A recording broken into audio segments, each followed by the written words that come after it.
하고 여러분 안녕하십니까? 오늘은 하나님의 은혜로 부름받은 일꾼에 대해서 말씀을 나누겠습니다.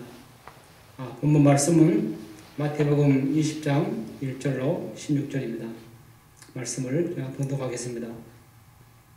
천국은 마치 품꾼을 얻어 포도원에 들여보내려고 이른 아침에 나간 집주인과 같으니 그가 하루 한 데나리온씩 품꾼들과 약속하여 포도원에 들여보내고 제3시에 나가보니 장터에 놀고 서 있는 사람이 또 있는지라 그들에게 이르되 너희도 포도원에 들어가라 내가 너희에게 상당하게 주리라 하니 그들이 가고 제6시와 제9시에 또 나가 그와 같이 하고 제11시에도 나가보니 서 있는 사람들이 또 있는지라 이르되 너희는 어찌하여 종일토록 놀고 여기 서 있느냐 이르되 우리를 품꾼으로 쓰는 이가 없음이니이다 이르되 너희도 포도원에 들어가라 하니라. 저물매 포도원 주인이 청지기에게 이르되 품꾼들을 불러 나중에 온 자로부터 시작하여 먼저 온 자까지 싹스를 주라 하니 제11시에 온 자들이 와서 한 데나리온씩 받거늘 먼저 온 자들이 와서 더 받을 줄 알았더니 그들도 한 데나리온씩 받은지라. 받은 후 집주인을 원망하여 이르되 나중에 온 이 사람들은 1시간밖에 일하지 아니하였거늘 그들을 종일 수고하며 더위에 견딘 우리와 같게 하였나이까. 주인이 그 중에 한 사람에게 대답하여 이르되 친구여 내가 내게 잘못한 것이 없느라 내가 나와 한 데나리온의 약속을 하지 아니하였느냐. 내 것을 가지고 가라. 나중에 온 이 사람에게 너와 같이 주는 것이 내 뜻이니라. 내 것을 가지고 내 뜻대로 할 것이 아니냐. 내가 선함으로 내가 악하게 보느냐.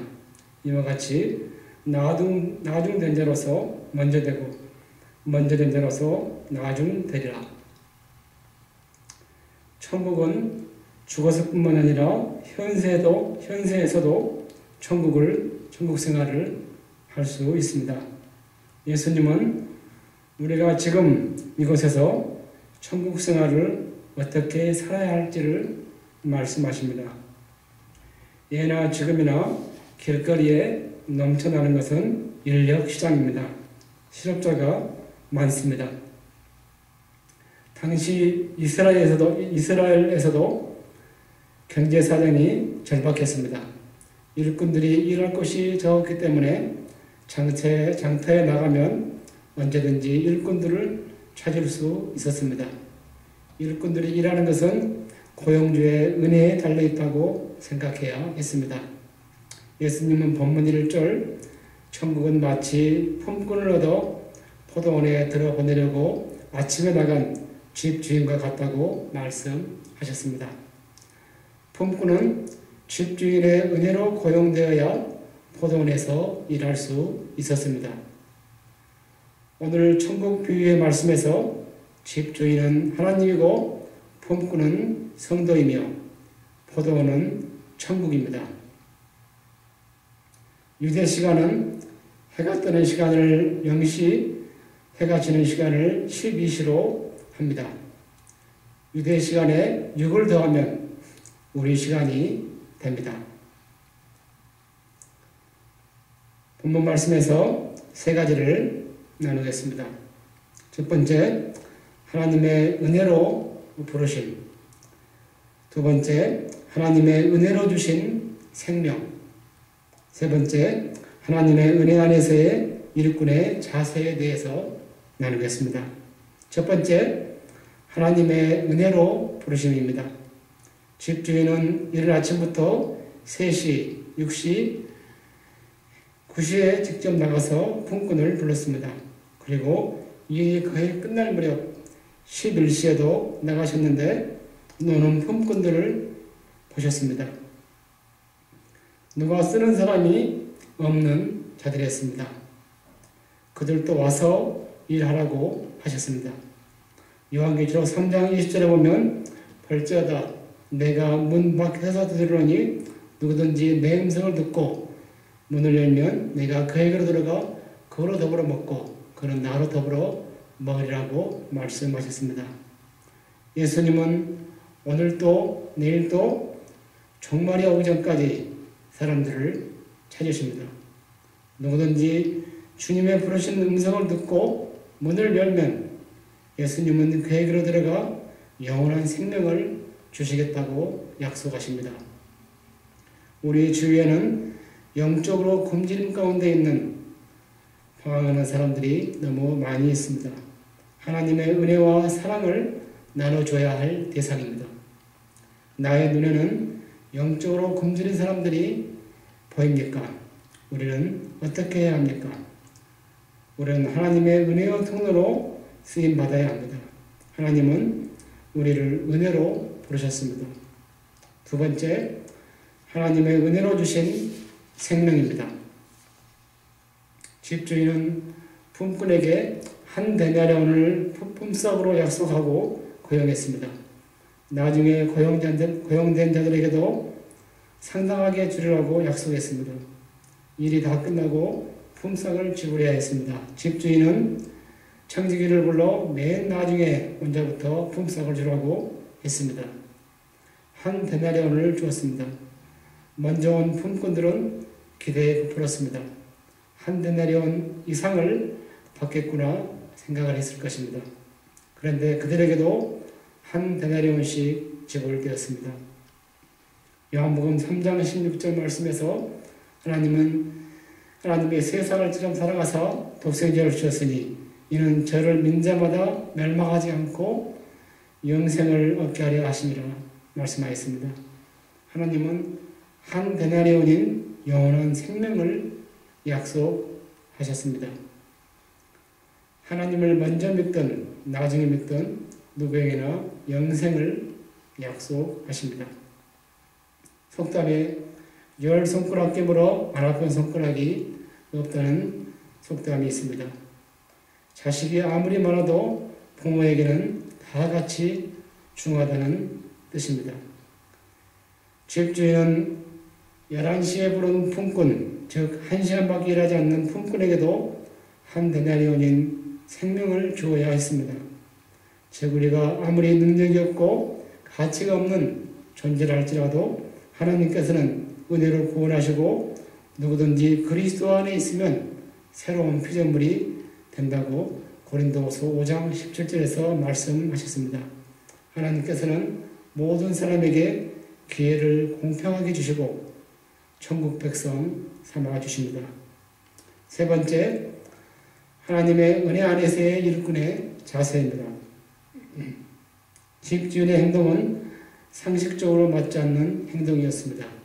먼저 와서 정상적으로 일한 품꾼들을 먼저 주어야 했습니다. 그리고 더 많이 주어야 했습니다.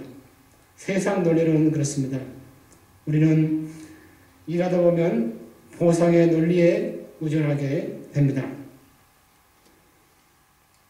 다른 사람과 비교하고 더 많이 받기를 바랍니다. 그러나 천국 일터는 다릅니다. 하나님께서는 잘못된 동기로 일하는 일꾼들을 보고 계셨습니다. 자기보다 나중에 온 자들과 비교하는 마음, 자신의 능력이나 신분, 공적들을 내세워 일하는 사람들을 보고 계셨습니다. 그들은 은혜로 일하게 된 감사하는 마음은 온데간데 없어졌습니다. 로마서 1장 21절 말씀에 보면 하나님을 알 때 하나님을 영원롭게도 아니하고 감사하지도 아니하고 한 말씀처럼 감사하는 마음은 없어지고 원망하는 마음이 생기게 되었습니다. 하나님께서는 먼저 온 품꾼들의 행동을 통해 주님의 일꾼의 자세를 말씀하십니다. 첫 번째로 하나님을 향한 잘못된 자세입니다. 그는 주인의 은혜로 일하게 되었습니다. 그런데 일하는 동기가 흥정하려는 마음으로 일을 했습니다. 신앙생활의 동기는 하나님이 불러주셔서 된 것입니다. 그런데 보상의 동기로 일을 하니 하나님에게 대한 감사를 잊게 되었습니다. 사도 바울이 주님을 위해 매를 맞고 돌로 맞고 풍랑을 겪는 등 온갖 고생을 했습니다. 하지만 바울은 하나님이 자신을 사용해 주신 것만을 고마워했습니다. 말년에 자신을 돌아보면서 나된 것은 하나님의 은혜라고 고백했습니다. 두 번째, 다른 사람을 시기 대상, 경쟁 대상으로 보는 것입니다. 먼저 온 품꾼들은 나중에 온 품꾼들을 동업자보다는 경쟁자로 생각했습니다. 누가 더 많이 받는가 하는 경쟁의식을 가지고 있었습니다. 이웃에 대한 비교의식이 자신을 망하게 하는 것입니다. 세 번째, 자신에 대해 우월하다는 생각입니다. 먼저 온 자들은 10절에 보면 더 많이 더 받을 줄을 알았더니 라고 했습니다. 그것은 공로의식입니다. 하나님의 일꾼들은 노력에 대한 공로의식이 아니라 은혜에 감격하는 빚진 자의 의식이 있어야 합니다. 세속으로 보장된 주의 때문에 우월감을 느끼는 사람들, 그리스도와 많은 시간을 보냈다는 우월감을 가진 사람들에게 경고한 것입니다. 결론을 맺겠습니다. 하나님은 훈계하십니다. 나중에 온 이 사람에게 너와 같이 주는 것이 내 뜻이니라. 내 것을 가지고 내 뜻대로 할 것이 아니냐. 내가 선함으로 내가 악하게 보느냐 하고 말씀하셨습니다. 또 본문 16절에서 이와 같이 나중 된자로서 먼저 되고 먼저 된자로서 나중 되리라고 하셨습니다. 하나님의 일꾼은 하나님의 포도원에 감사하며 일하는 사람과 같습니다. 이 일을 시킨 것에 감사하고 얼마를 주는 것만으로 감사하는 것입니다. 이 모든 것이 하나님의 은혜라는 감사가 있어야 합니다.